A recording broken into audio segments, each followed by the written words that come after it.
Good morning, Knicks Nation. Today is Wednesday, the 24th day of January 2024. I hope this Wednesday finds you safe and healthy, and that your family is also safe and healthy, and that the needs of you and your family in terms of food, shelter, clothing, as well as health are being met today. Blessings upon those that work in the healthcare field, who work along with the first responders every day, saving human lives. Those also that pick up garbage, keep our places clean, and those that make deliveries for our convenience. Double blessings on the men and women out here trying to help rescue, deliver, and recover the teenagers and children that are the victims of child molestation and pedophilia. People who are also the victims of prostitution and child prostitution, pornography, child pornography, human trafficking, sex slavery, double curses on the perpetrators, the profiteers, and the perverts of these things. Finally, double blessings on the homeless. There are nearly 600,000 men, women, and children homeless in the United States of America and millions around the world in similar or worse conditions. Blessings upon them, for theirs is the kingdom. There was a basketball game last night in Brooklyn, New York. The New York Knicks defeated the Brooklyn Nets 108-103 in a very interesting game.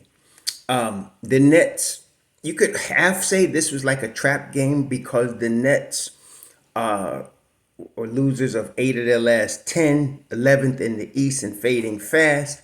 The Knicks, winners of 8 of their last 10 and rising in the East, especially since the addition of OG Anunoby. Even with Isaiah Hartenstein out, expected the Knicks to win. But this was a really good win for the Knicks, and I will tell you why. These are the type of games where teams that are really playoff level and threats to win. And they win them by executing down the stretch of games. The Nets are built to have a guy like Jalen Brunson running them. If they had a guy like that, if they had that guy that can order them at the end of games and hit clutch shots, and tell them where to be on the floor, they would be really good. But they don't have that guy. They were hoping it would be Ben Simmons, and it might have been, but he's been hurt for most of his career since he left Florida. He's been Philly. He's been hurt, so they don't have that. Okay, and they had Kevin Durant and they had Kyrie Irving and they had James Harden, especially Irving and Harden are the two types of players they would have liked for this situation because the rest of the team is built around pieces that are secondary, tertiary pieces that would respond to that, just like the Knicks. But the Nets don't have it. So what you end up seeing in those situations is something very similar to a young team because the Nets do play some young players. Nick Claxton, Cam Thomas, Lonnie Walker, the fourth. They play some young players. And young players are young players and show their youth in their lack of execution in the closing moments of a tight game. So, but for the most of the game, going into the last part of the fourth quarter, it was a game. I mean, it was a real game. It was a grind. And this is the thing I like about games that are grinds. It shows. You see, because in the playoffs, all the games are grinds. Okay, there's 7-game series grinds. And you need a guy that's a leader of the grind crew. That would be one, Jalen Brunson. He seems to specialize in grinded out games. Okay? And that's what I loved about last night. We had Jalen Brunson on our team. And he specialized getting everybody where they're supposed to be, doing what he needs to do, being the footwork master that he is, did his thing. Okay? Not only that, I heard Jalen Brunson or a quote that he said. I saw a quote where he said that the dunk at the end where Julius was running the break and Brunson fed him the ball and he flushed it, that was the play of the game. That wasn't the play of the game, in my view, with all due respect to Jay Bree. It was the play that set that up. That was the play of the game. So the Knicks had a shot. They lose the ball. The Nets are on a fast break. If you saw the game, you've seen it. Josh Hart was the only one back, okay? He stops the break by himself. Okay, the next guy that was running behind the trailer tries to score. Josh Hart starts him too. But now it's too late because OG Anunoby was there. And I believe it was Cam Johnson that was trying to get that last shot, and access was denied. And then Josh Hart hustles, snatches that ball from going out of bounds, snatches at somebody's hand, gets it from going out of bounds, throws it down the floor, and then the break happened. And that's when the Knicks went up. I think it was 103, 101, or 105, 101. But that was the play of the game. That defensive stop right there where the Nets had the advantage and had the break and had the numbers. And Josh Hart and OG Anunoby said, no, y'all ain't getting that today. That was the play of the game. And that is also what gets me excited about the playoff possibilities of this team. When Tom Thibodeau had out there on the floor at one point, he had Deuce McBride. He had Deuce McBride out there with Achua, Hart, Grimes, and Anunoby. And I thought to myself, I don't care what happens. I don't know how much they're going to score, but I know the Nets are not going to score. And that's pretty much the way it went. So that defensive level, and then that was the bench squad. And then Tom did something he had not done recently, except in games where the Knicks were up. He played that second unit again. So now at the end of the night, you had Achua with 21 minutes, McBride with 12, and again, Brunson 36, McBride 12, 28 for Hart, and 24 Grimes. And that crew, basically, I mean, McBride was -2, but as a crew, they really was plus like, what was it, like 21, 26, plus 23, 24 on the floor. And I like how, now the offense, people going to trip because they don't see instant offense, but I'm not worried about it. By the time we get to the playoffs and you add Mitchell Robinson, I'm telling you, this is going to be a dynamic crew, and I'm excited to see it.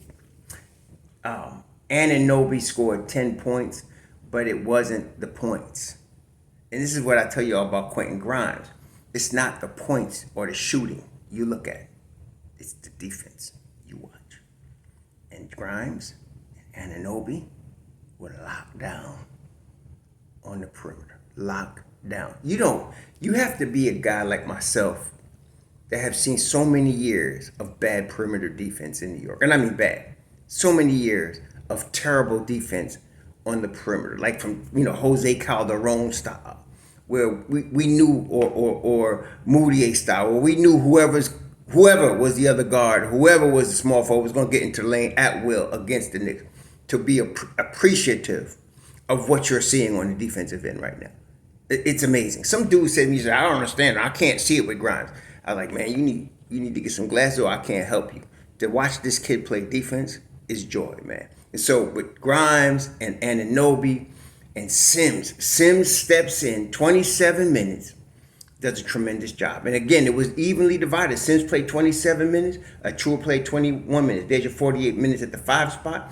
They both played tremendous defense. Somebody at the nurse said Achua can't guard big men. I was like, I don't know. You ain't seen him. You must not have. Because Achua could D up. That's the thing I like about him. He's a small ball 5 if he had to play 5. But he's really a power forward that can guard 5s. And that's why he was out there. So it was a good night. The Knicks ground out a win.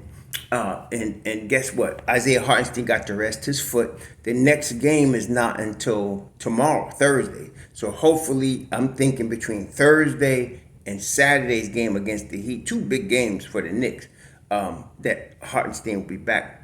I was surprised he actually wasn't there last night. But it looks like the Knicks decided, let's rest him and get him fully healthy or close to that so that he can come back down the stretch here. And I hear that. So now the Knicks are 27-17, 10 games over 500. We ain't even thinking about 500 no more. That ain't something we concern ourselves with. No, because we kind of knew that was coming. No, we're looking for the 50 Burke. And I told y'all, 50 wins. I said they're going to go between 4 and 6 with a chance to be top 3, depending on how stuff falls. I know Embiid scored 70 the other night. But you see, when I see a guy get 70 points in the game, you know what that tells me?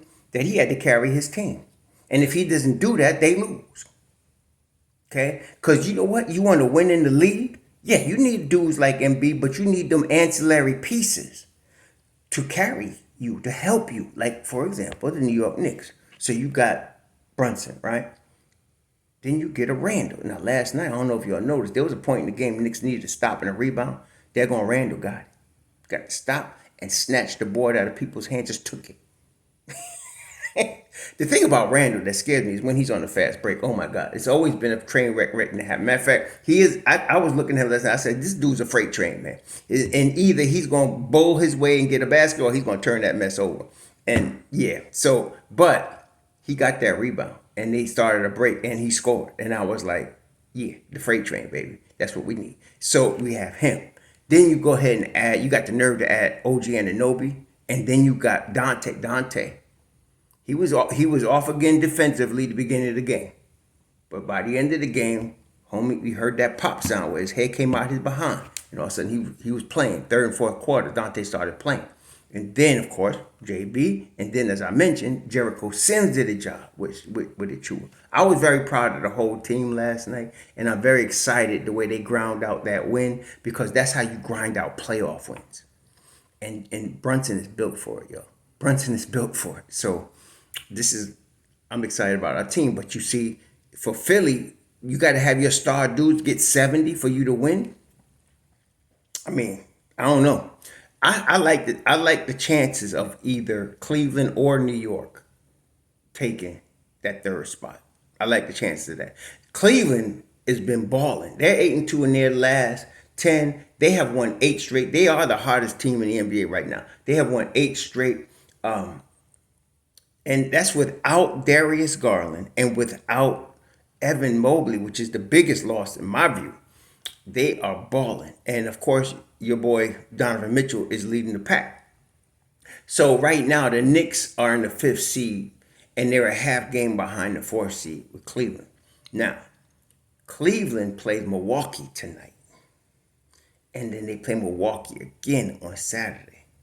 So they got not back-to-back, but they got 2 games in a row against the Bucks in Milwaukee. Milwaukee, of course, we know fired their coach. Honestly, usually a team like a Milwaukee Bucks, when they first fire a coach, the players are hyped to try to prove they can still win. And so they'll come out like gangbusters. If they actually do hire Doc Rivers. And that makes sense. I didn't think of that. But, Doc Rivers went to Marquette. Marquette is a Wisconsin school, a big time basketball Wisconsin school. Back in the day, one of my favorite players ever out of New York was a guy named Butch Lee. And he played at Marquette. And that's what caused him to be on the map for me. But anyway, Doc Rivers is from that area and went to school at Marquette. And so it makes sense that he would go back there and coach. And honestly, he's the type of coach I feel like a veteran championship level team like Milwaukee needs. Okay? But as we talked about earlier, of all the foolishness that was on TNT last night, and there was a lot of foolishness, I ended up honestly for about 90% of it. It was on mute and I was listening to my playlist while I'm watching the Knicks. But for the little bit of the shenanigans I did hear, Shaq did say one thing. And Shaq is educated, intelligent man, but he says some of the dumbest stuff sometimes. But last night, he said that, Dame is not a defensive player. And Milwaukee's giving up 121 points a game. And if you recall, when they got him, I was telling y'all, yep, they're going to sweep through the regular season.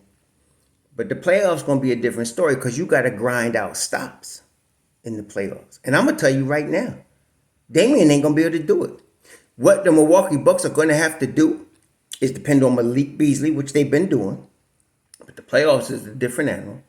And they're going to have to outscore everybody. And in the playoffs, it's a slower, more physical game. Okay? It's basket by basket. So right now, yeah, they rolling. But let's see what happens come the playoffs. You can't be giving up 121 points a game and expect you're going to win. Not no chip. Not in this league. We'll see what happens. Like, for example, Boston's ahead of them, only giving up 111 a game. That's 10 points less. See? So we're going to see what happens, but I like our chances here. So, but Cleveland got to play Bucks right now. Cleveland has got the number 1 defense in the East right now. One of the number 1 defense in the NBA, top 3 for sure. But they number 1 defense in the East right now. They playing ball. So this is going to be interesting, but I'm hoping for a Bucks win because a Bucks win against Cleveland tonight and the Knicks are tied for the 4th seed. And that makes the games this weekend real important. Okay? So this is big time. We're going to see how this works out. But for now, your New York Knicks are the 5th seed. They have a 2.5 game lead on Miami, who's in the 6th seed. They got a 3 game lead on Indiana, who's in the 7th seed. They got a 4 game lead on Orlando, who's in the 8th seed. And they're just a half game from the 4th seed with Cleveland. And let me tell you something. Don't forget, if Mitch Robb comes back at the end of March, Cleveland don't want to see him. Y'all enjoy your Wednesday. Shalom.